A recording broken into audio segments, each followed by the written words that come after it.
more often. This is the CBS Evening News. Dan Rather reporting. Good evening.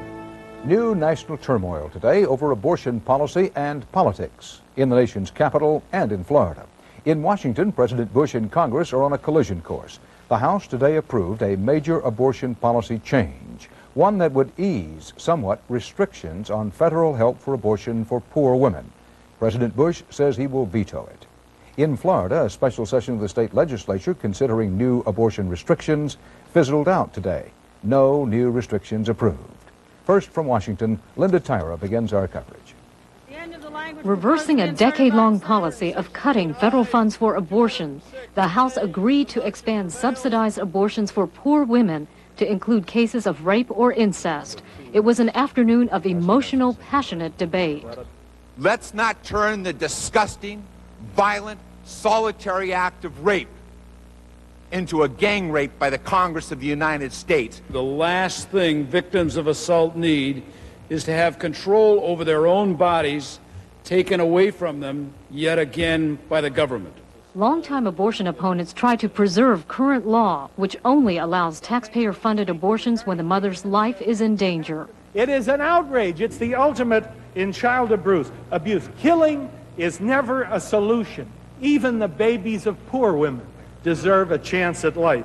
And from a congressman adopted as a child, an unusual plea against abortion for any reason. Children who possibly were the result of an inconvenience, a rape, an incest, or maybe a good time in the backseat of a Chevrolet. I happen to be one of those. I have no idea why I was conceived or what happened.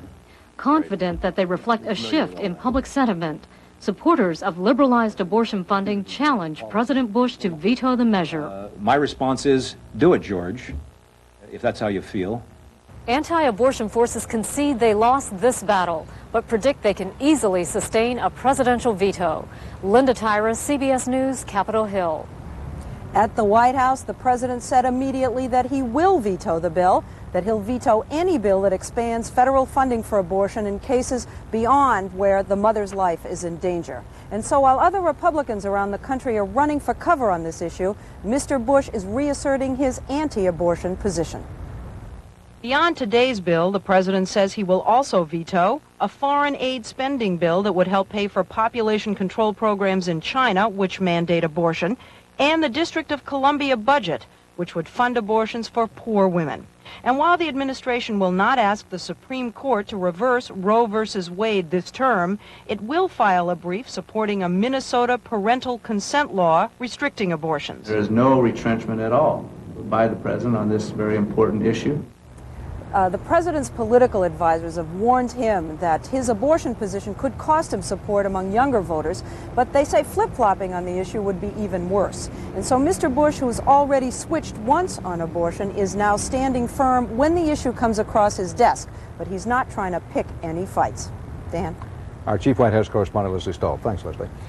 More now about today's failed attempt to get new abortion restrictions passed by the Florida state legislature. Anti-abortion activists in Florida, including the state's governor, wanted to be the first to act following last July's U.S. Supreme Court ruling, making it easier for states to restrict abortions.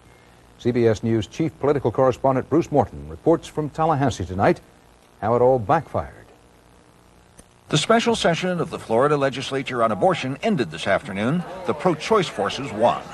By your vote, the bill has failed. Pro-choice won because 8 separate bills were defeated in committee. If you're pro-life or you're pro-death, we all ought to be concerned with the safety of women. Today's harshest rhetoric came over one which would have stiffened state power to regulate medical conditions in abortion clinics. That in Florida, a couple's dog is entitled to better medical care in a clinic than their daughter. I know you have the power on this committee right now to kill all of these bills, but you may be killing some young ladies that go into these clinics by doing this. The secretary will call the roll. The bills all failed in committee. Anti-abortion senators tried to bring one before the full Senate anyway, but that takes a 2/3 majority, and they didn't have it. This battle in this state is over now. What are its lessons for Florida and for the rest of the country? But our message here in this state is leave well enough alone. Governors and legislative leaders have looked at the experience in Florida and said, whoa, we don't need to open that up. It's a warning shot across the bow of the conservatives who thought that the right to life issue was going to be a ticket to successful politics.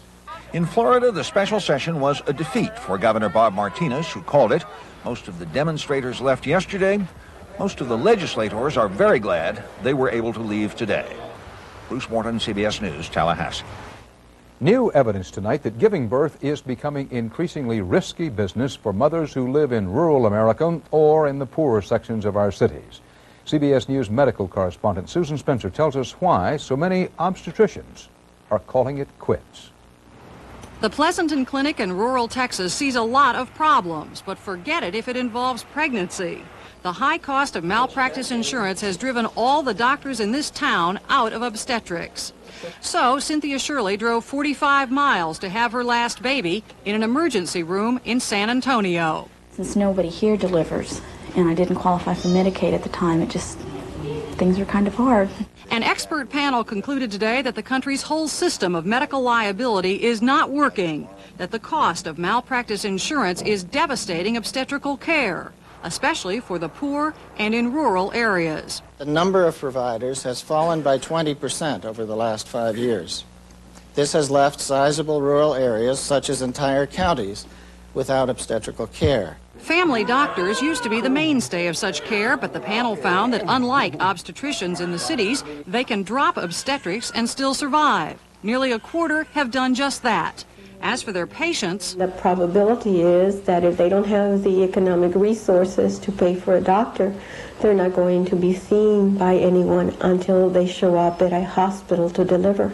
A problem also in urban areas. The report found that in many places, the amount the government reimburses a doctor for a Medicaid delivery is less than what the doctor has to pay per patient for insurance. Like many clinics, Upham's Corner Health Center near Boston hopes it can just hang on. All its obstetricians but one have left. It has been a significant problem in Boston for about a year and a half, and it is not getting any better. Push! 1, 2. Today's report doesn't assess blame for the malpractice mess. Rather, it calls for an overhaul of the whole system of settling malpractice cases, preferably out of the courts. Until then, the panel said the government should consider somehow covering doctors who serve the poor. That's fine, but Cynthia Shirley is pregnant again and fully prepared to go back to that emergency room 45 miles away. Susan Spencer, CBS News, Washington. And still to come on the CBS Evening News, our Chicago man, Gary Reeves, reports on a parental takeover of Chicago's 6 schools. And our man about the world, Richard Threlkel, reports on a Friday the 13th computer virus that could sicken your software.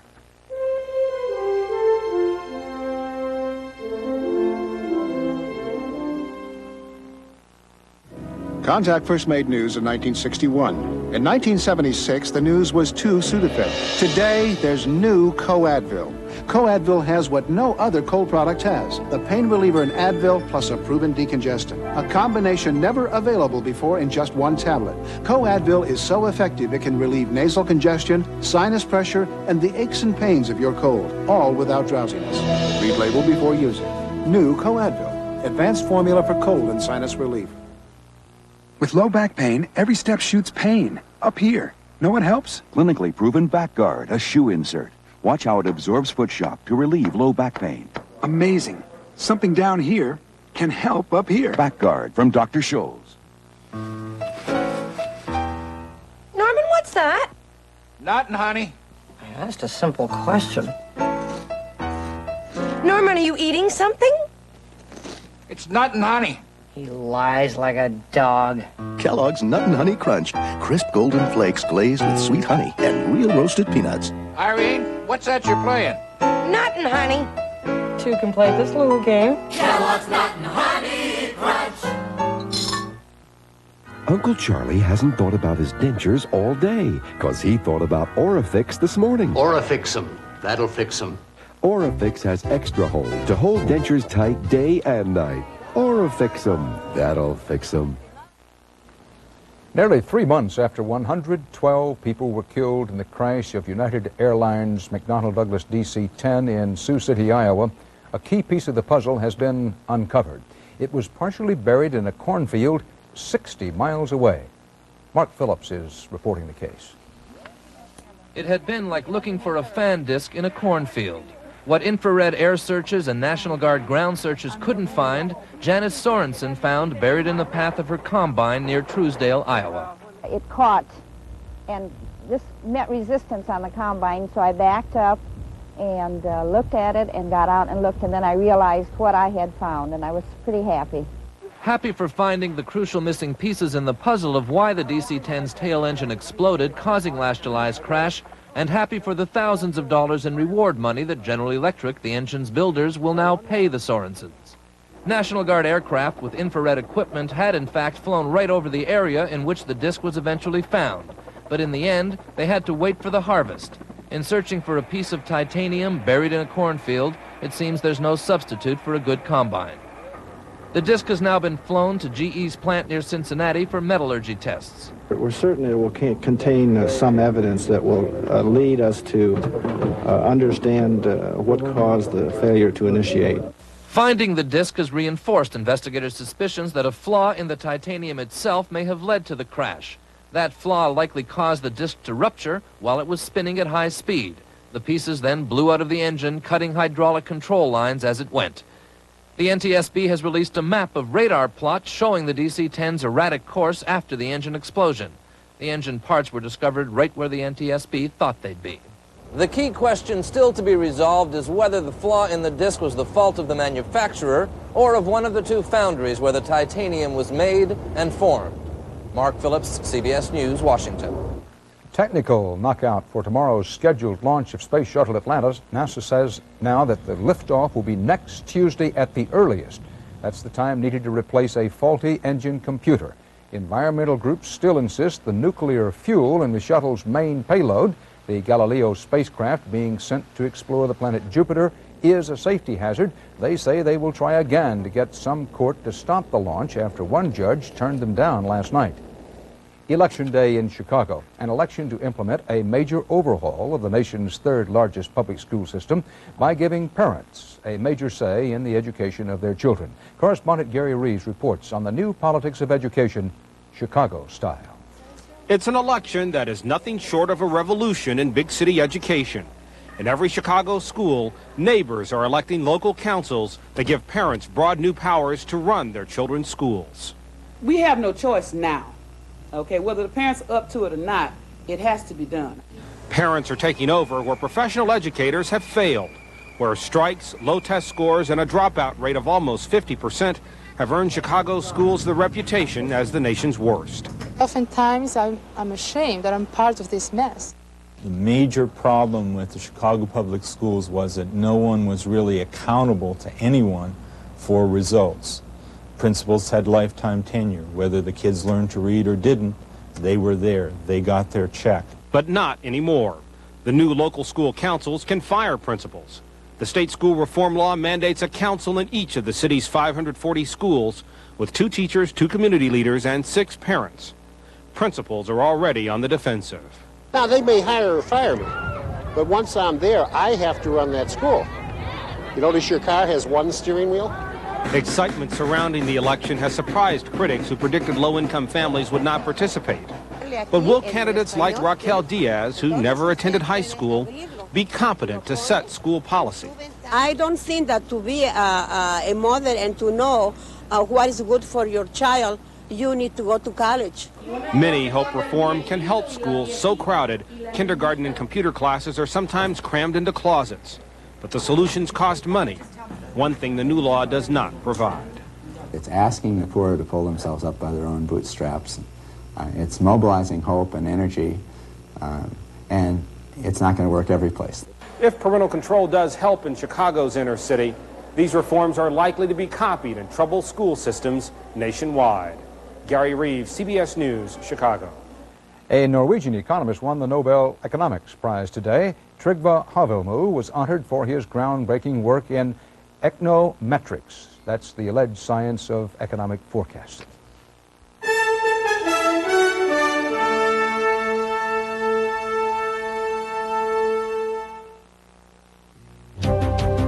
There's a motor oil that talks about quality. Always has, always will.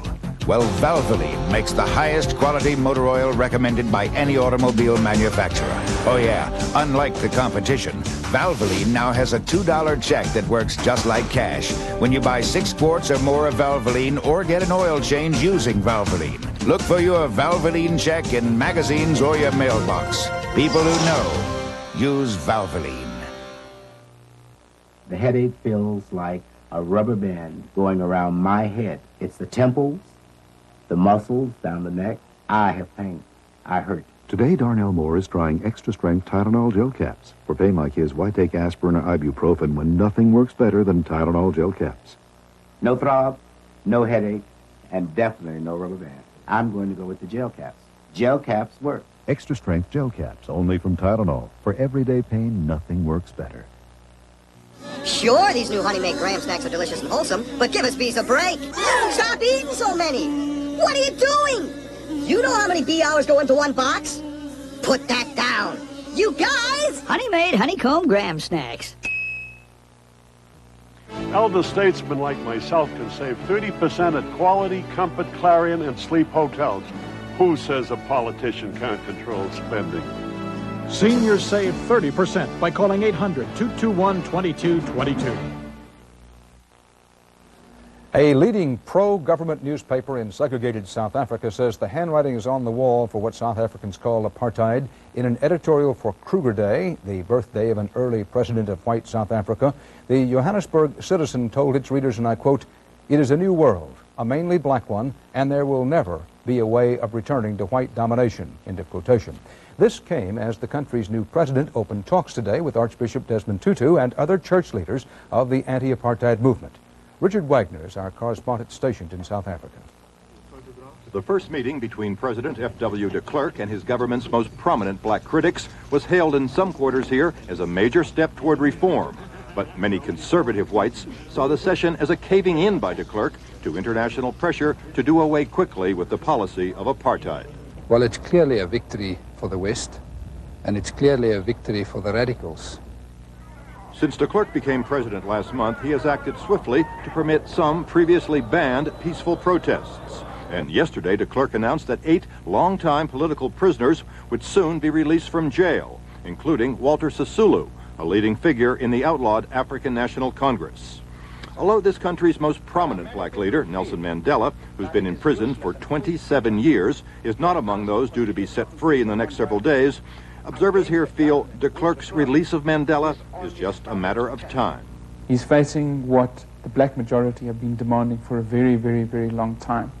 And so what we have here is not so much a rising expectations, but an acknowledgement of the reality. The families of those political prisoners about to be freed after so many years in custody are counting the hours until reunion. June Malangeni's husband has been in prison for a quarter of a century. When he was arrested, I was still a young married woman. I'm so proud of the place the house that I'm living in. I'm sure it has got memories for him too. But if the winds of change are blowing through South Africa, they have not yet extinguished the fires of oppression. And today, near Cape Town, the authorities again resorted to force to break up a peaceful demonstration. Richard Wagner, CBS News, Johannesburg. Israel claimed an intelligence and propaganda coup today when a Syrian pilot veered off from a training flight and landed his MiG-23 fighter in northern Israel. The Israeli military said the pilot was a defector, the first Syrian flyer ever to ask for asylum in Israel. A spokesman said he did it for personal reasons. Syria insists the plane had mechanical problems and that the pilot made an emergency landing. Another death is reported today from ethnic strife bordering on rebellion in the Soviet Union. Soviet troops opened fire when a crowd of civilians in Azerbaijan, that's the Muslim area in the south of Russia, they killed 1 person and wounded at least 6. A Kremlin official said a convoy of military cadets was passing through Nagorno-Karabakh. That's the disputed region claimed by both Muslim Azerbaijan and mainly Christian Armenia. According to the Kremlin version, the crowd attacked the vehicles with hunting rifles and stones, and then the cadets fired back. Armenian activists said the crowd was nonviolent and that the Soviet troops fired for no decent reason.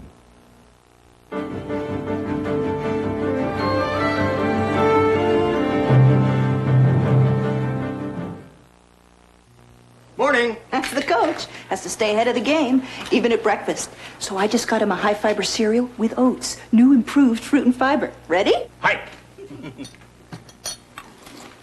I'm out. What's this crunch? Oats.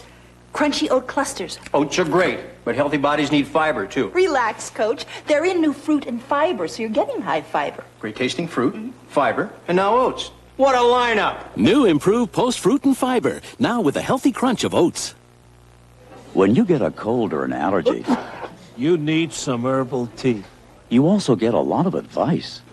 What you want to do is feed a cold. A lot of advice. Take Judy to call me in the morning. But the best advice is what doctors have said millions of times. Take Dimetap. Dimetap in non-prescription formulas brings proven relief. So take the advice of doctors and pharmacists. The tea works.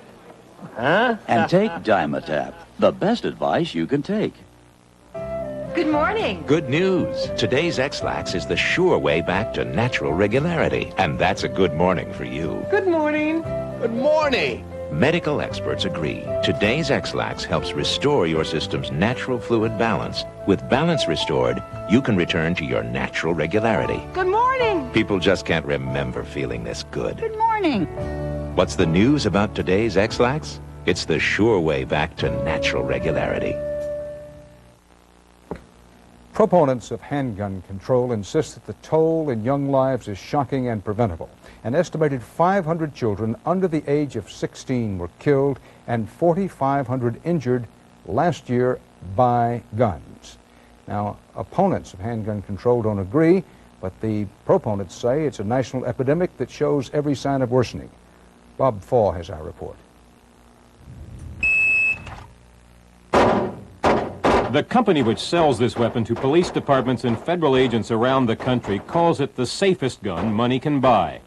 Before the weapon can be fired, you have to disengage the trigger safety, a firing pin block safety, which is built into the weapon, and back in here, a drop safety.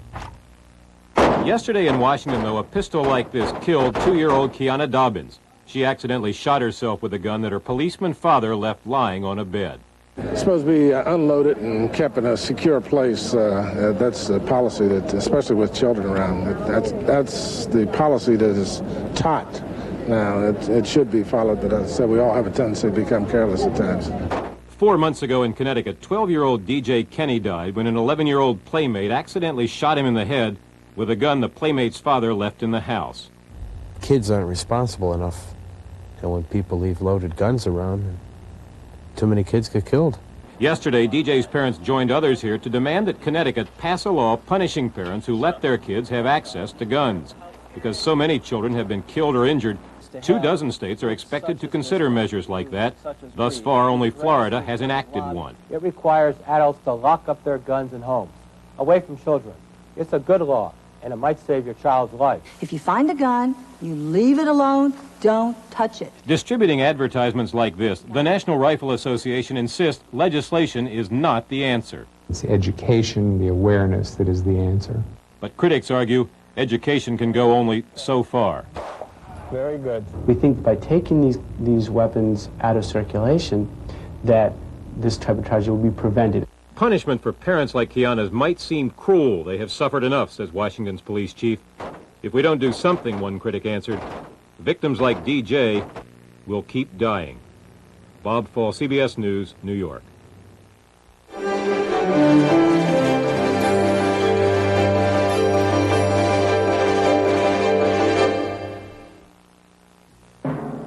Denture wearers, here's some show-stopping news. This new polydent helps you fight tartar. Its new super strength now controls ugly tartar for an even better clean. Try my new super strength polydent. Controls tartar for a super clean.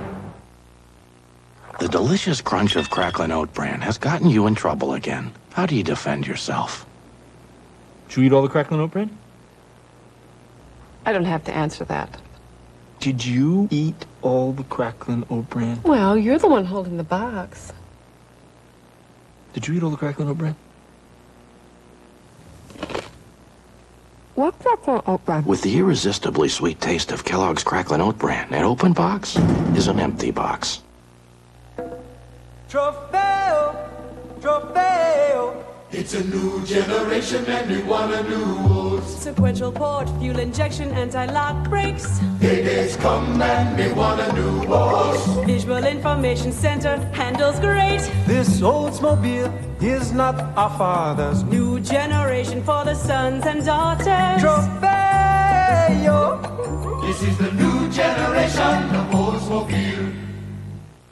It hurts, sinus pressure and headache. It really hurts. Sinutab combines the painkiller in Tylenol with the decongestant in Sudafed to give you more than either one alone. It stops the pain. Sinutab stops the pain.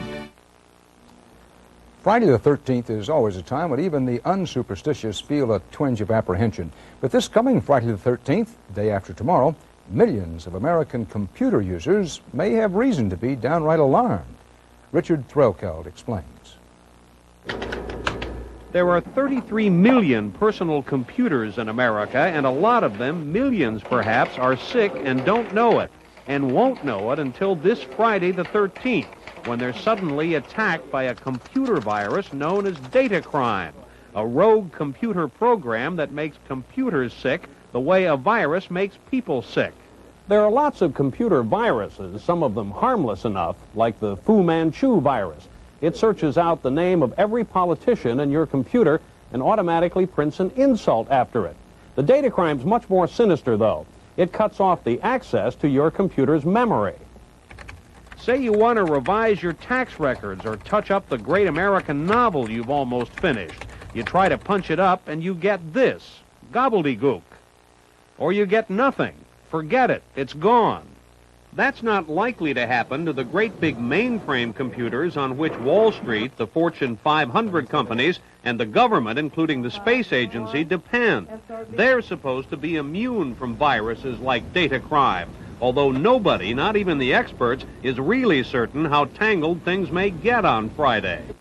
How do the computer people know this is all going to happen? They've isolated data crime. It does exist. What we don't know is how widespread it is. Nor do we know exactly who done it. Probably some vandals among the computer hackers overseas, from where it is now spread worldwide. It's an international problem, and it's already crossed the border to Japan. We've imported some of them.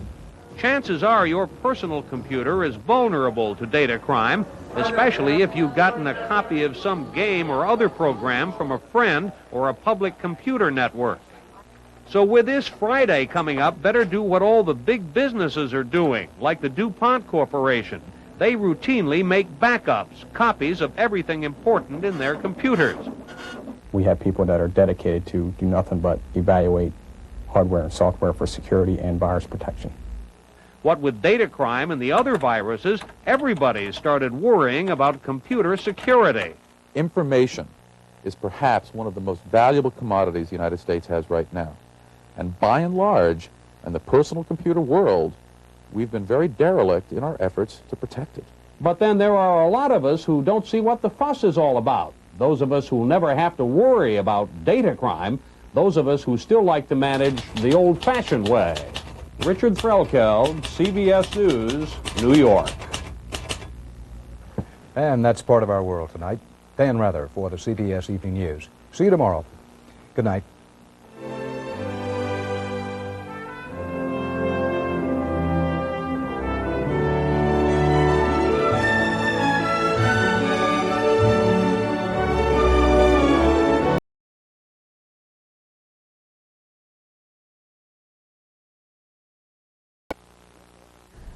Just ahead on News Channel 5 tonight, did a